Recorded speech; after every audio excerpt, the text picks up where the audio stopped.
មានរឿងយ៉ាងច្រើននៅក្នុងអ៊ីនធឺណិតខ្ញុំចំណាយពេលមើលមិនអស់ទេហើយខ្ញុំចង់ឲ្យមួយថ្ងៃមានលើពី24ម៉ោងតែរឿងទាំងអស់នោះធ្វើឲ្យខ្ញុំក្បត់ខ្លួនឯងដែលគេហៅថា procrastination ឬក៏ការពន្យាពេលខ្ញុំជាអ្នកផលិតមាតិកាសាមញ្ញធម្មតាទេ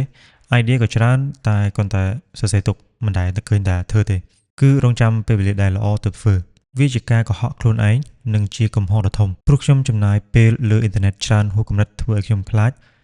ពេលថាធ្វើទៅមាតិកាត្រូវអត់មានគេមើលអត់ប៉ះពាល់ឬក៏អត់ប្រសិនជាអ្នកស្ថិតនៅក្នុងពេលវេលាដូចខ្ញុំដែរខ្ញុំគិតថាអ្នកនរនេះអាចផ្លាស់ប្ដូរបានគឺអាចចាប់ផ្ដើមនៅពេលនេះព្រោះពីមុនខ្ញុំក៏ធ្លាប់ប្រាប់ខ្លួនឯងថាពេលកំណត់យើងធ្លាក់ដល់0គឺវាលែងធ្លាក់ចុះទៀតហើយអញ្ចឹងយើងអាចចាប់ផ្ដើមនៅពេលនេះបានអ្វីដែលអ្នកទាំងអស់គ្នាធ្វើបាននៅពេលនេះគឺបិទទូរស័ព្ទធ្វើអ្វីដែលយើងចង់ធ្វើវីដេអូនេះអ្នកអាចគិតថាវាជាវីដេអូបែប inspiration តែមិនមែនទេព្រោះពេលនេះខ្ញុំចេះតែធ្វើទេប៉ុន្តែខុសគ្នាត្រង់ថាខ្ញុំចាប់ផ្ដើមនៅពេលនេះ